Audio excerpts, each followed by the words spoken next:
Depuis quelques heures, sur un forum, sur Internet, que je ne citerai pas, est-ce que c'est vraiment utile? En tout cas, l'information est plutôt dans... On a un pirate informatique qui vient d'annoncer avoir le dump de LDLC, grosse boutique de informatique, high-tech. Alors, il peut raconter ce qu'il veut. Il a fourni quelques échantillons, il explique avoir en main 1,5 million d'utilisateurs, que sa base de données qu'il a et qu'il aurait en main daterait du 27 février 2024, donc là, hein, c'était il y a 2 jours, sachant qu'aujourd'hui, c'est l'émission du jeudi 29 février 2024. Et il propose donc de le contacter pour avoir un prix. Alors, ce qui est intéressant, c'est que sur ce forum, il ne date pas d'hier. Il est installé depuis juillet 2023. Il a une réputation de 130, qui veut dire en fait que pas mal de gens ont téléchargé déjà ce qu'il a pu diffuser. Alors, diffuser, ça veut dire qu'il n'a jamais été banni, ça veut dire que ce qu'il a diffusé d'autres cyberattaques ne visant que des entreprises françaises, bien le contenu était, semble-t-il, suffisamment attrayant pour les gens qui lui ont donné des points de réputation. Bon, ça, c'était la partie de cette histoire de LDLC. LDLC est en cours d'enquête. Lui, je vous cache pas qu'il a tellement de monde au cul, ça sert à rien de se mettre dans un trou, c'est fini pour lui, mais toujours est-il que il date pas d'hier. Moi, j'ai repéré, par exemple, le 26 février, eh bien, une proposition pour 300 € d'accéder à un panel LDLC où, en France, hop là, si j'éteins mon micro, ça va pas aller.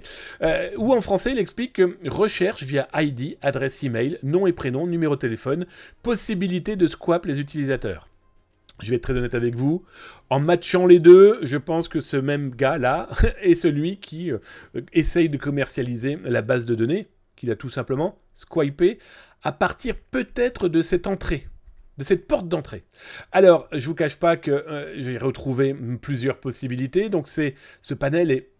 Alors, on ne sait pas s'il est vendu ou loué. Hein, je vais être très honnête avec vous, mais toujours est-il qu'il propose pour 300 €, 300 € non, mais 300 € oui, eh bien, semble-t-il, un accès au panel LDLC qui pourrait permettre à un malveillant de squipper les utilisateurs, bref, d'en faire toute une base de données. C'est peut-être donc ce qu'il a proposé via cette vente ici. On n'en sait pas plus pour le moment. Alors, les échantillons, il y en a... voilà, il y a eu des échantillons diffusés là.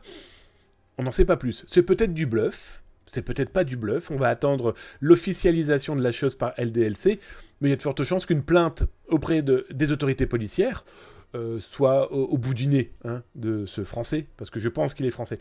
Voilà d'ailleurs le fameux panel LDLC que ce malveillant utiliserait, sachant qu'on le retrouve, par exemple, le 24 février, proposant une autre activité pour 200 €. Bonsoir, je mets en vente un accès panel état civil, ok, avec RIB, CEPA, carte nationale d'identité, contrat opérateur et les informations sur les lignes téléphoniques.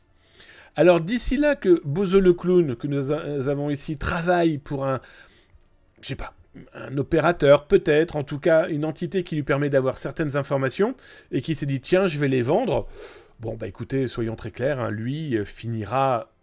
Malheureusement, parce que je pense que sa vie aurait pu être autre chose, mais il finira très très très rapidement dans les mains des autorités, qui clairement, je pense, lui courent déjà très vite après. Hein.